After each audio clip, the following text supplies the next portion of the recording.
The United Kingdom is heading into its first general election since it formally exited the European Union. But the two main candidates jostling for power, Rishi Sunak and Keir Starmer, have chosen to swerve the issue of Brexit on the campaign trail. So both main parties have tried to discuss Brexit as little as possible.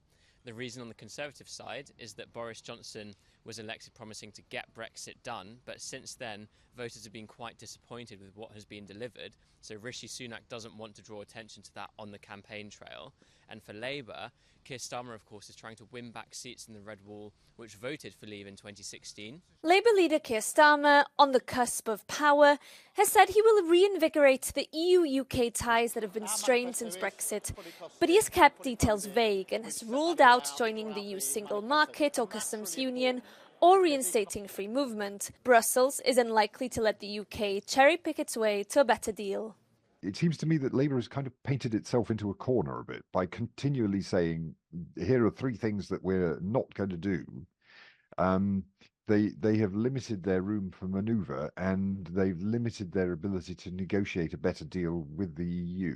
With war raging on Europe's doorstep, analysts also say a likely Labour-led UK government could seek closer EU collaboration on security and defence.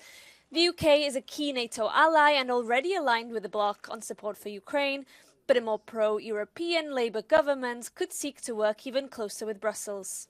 A lot of the EU's recent initiatives and projects in this area have been focused on bolstering defence industrial production. But many of those initiatives and projects don't include third countries. They're deliberately focused on EU member state industries. So it's going to be a difficult issue or a difficult thing to negotiate whether the UK can be part of them or whether the UK wants to be part of them. There are many high-stakes elections happening across the world this year that could tip the geopolitical balance.